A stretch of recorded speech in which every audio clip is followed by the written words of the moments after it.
All right, I finally figured it out. Since I got my first drop bear, which was similar to this is the acrylic one. This is the Glow Rhino Tanto with the tritium version.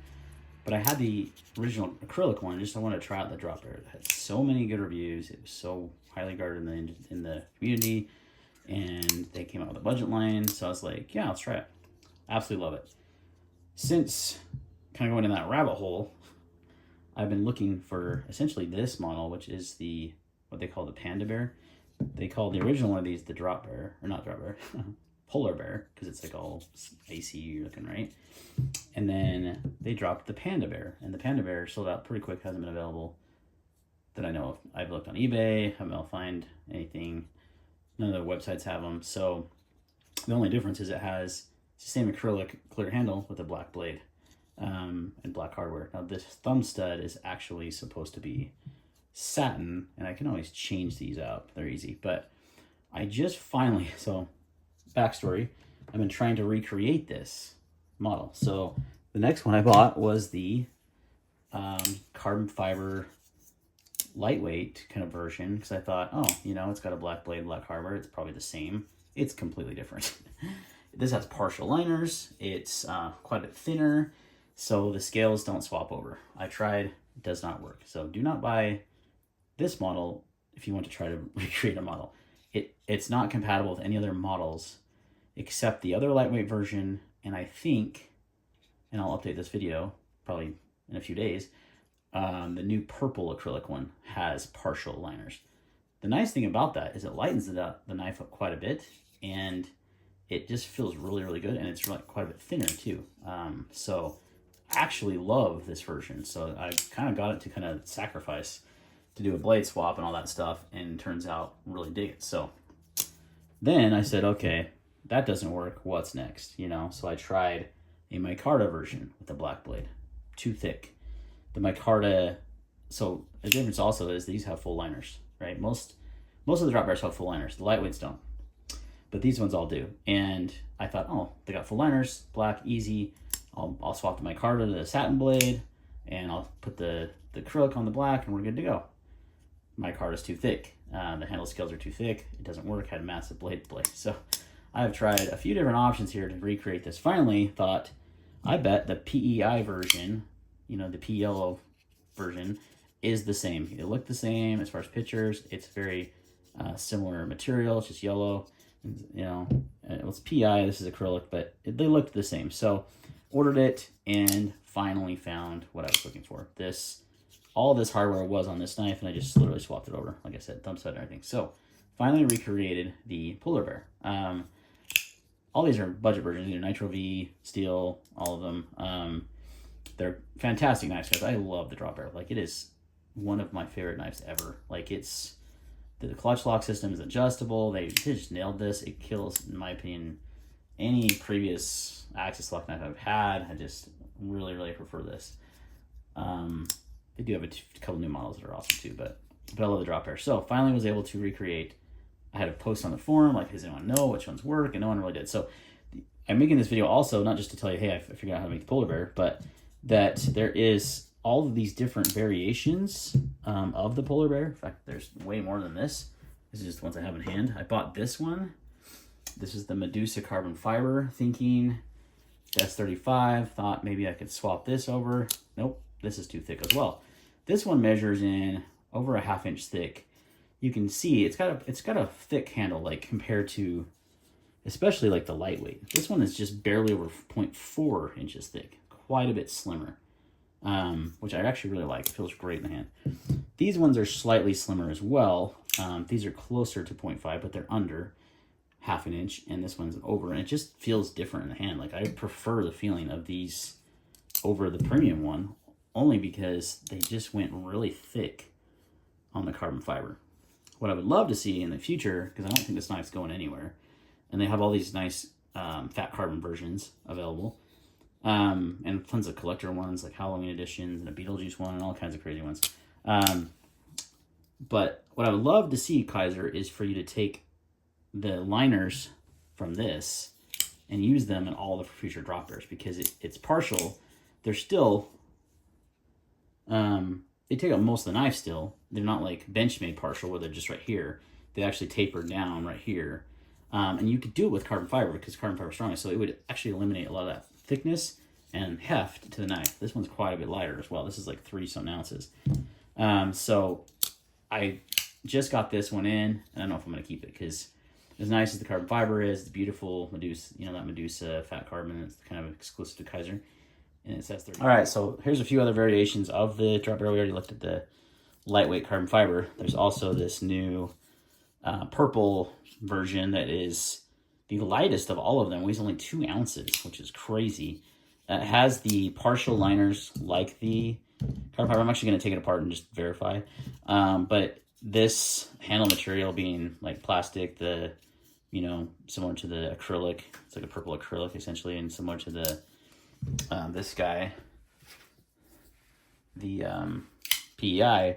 This one has full liners, but this one does not. And so with this handle material, it's super lightweight. I mean, 2 ounces, that's like original bug out weight. Well, that's coming at 2.4 now. So what's going on here?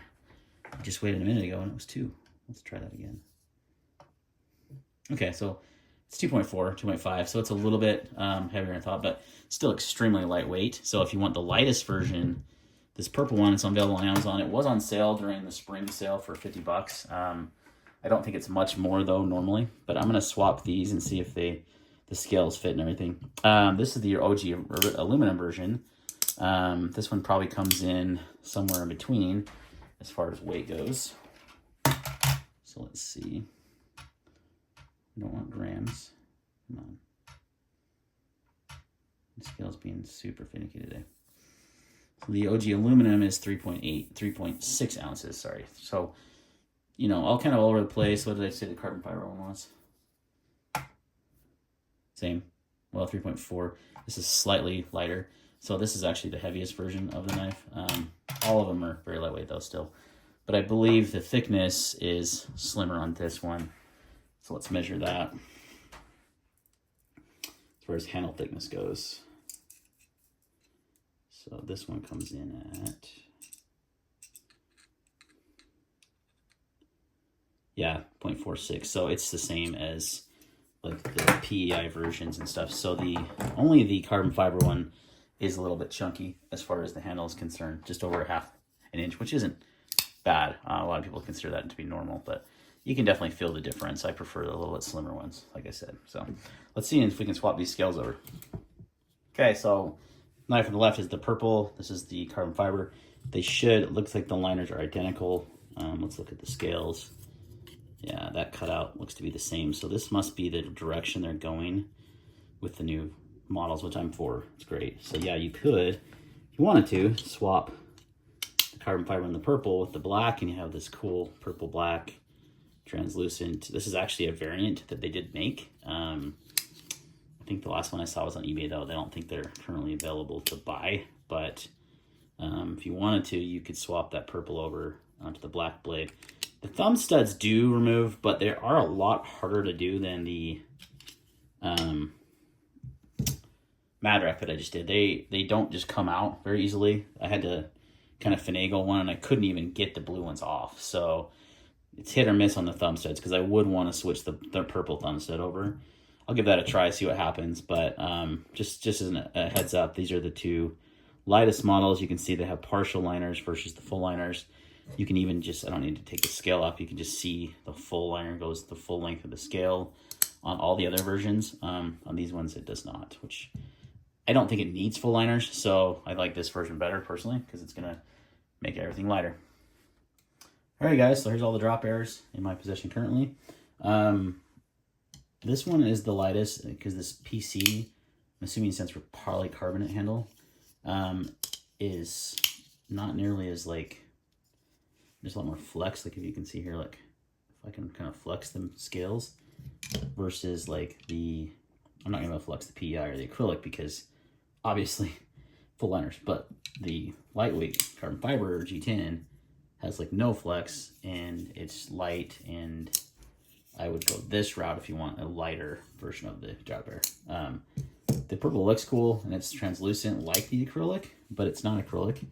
The acrylic also has a lot of good texture on it, so it's very grippy. You can hear it. Nothing, super smooth. Same with PEI. PEI is grippy. It's pretty much the same texture as the acrylic. So I would go one of those routes as well over this PC. I'm not a big fan of this handle material. The purple looks cool. The thumbset looks cool. This thumbset came off super easy. This one wouldn't budge without, you have to like use pliers, then you're gonna mar up the stud unless you put, yeah, it's a whole thing. So it's interesting how some of them come on and off, because like most of these just easily unscrew. So it just depends, I guess, on how they were installed at the factory or whatever. But lots of different variants. This is what makes this knife great, is you have so many options, different steel types. I mean, you have, I think they have 20 CV, LMAX, LC200N, S35, 154 CM, Nitro V, and 14C28N. I'm pretty sure. Oh, this one's also 14C28N. So the purple does come in 14C if you like that steel, and it is crazy light, guys. Like, you won't even notice. And I like the color. I'm not afraid to say that. It looks good with the thumb stud. I just think it'll look better with a black blade, but either way, $50 is cheap. They're actually, I just went and looked at Amazon, they're sold out. So this may be like a limited run version too, because the other one with the black blade was limited. You can't find it. So if you do see one, you might want to snag one. They're not currently on their website or on Amazon. So something to consider when thinking about these. But yeah, so really the only scale compatibility issues we found is with the lightweights. You can't swap scales with the other ones because they don't have full liners. But I do love that the partial liners on these are not just like, you know, the clutch lock portion like on it is on a Benchmade. It's you know, quite a bit more than that. It's not full liners, but it's less, so that does bring the weight down. So I do really like the lightweight versions for that, and I'm hoping any new variants of the drop bear that come out, like how cool would this knife be, the Medusa carbon fiber with partial liners, and it would be plain rigid, it would be lightweight, it wouldn't be as thick. I mean, they really, if they're going to make more premium versions again, I hope they go with the partial liners for that. So lots of different variations of the drop bear. The thing is nice, been out for like 2 years. So I think this one came out about 2 years ago, this black and purple version, black with the purple thumb stud. 154 CM, good steel. So lots of different variations. There's also Micarta versions, which I had one briefly available. So lots of different types you can get. Lots of very collectible knife. If you like this design, the sky's the limit. You can use all the special edition ones they do for like holidays. Like it's, and then they just made the drop bear fixed blade, which I have inbound from Blade HQ. So yeah, lots of cool things going on with the drop bear. All right, guys. Hope this video is helpful and lets you know what's compatible with what and hardware swaps and all that kind of stuff. So if you do want to customize yours with other ones you have, you can kind of mix and match things a little bit. So thanks for watching, and see you next time.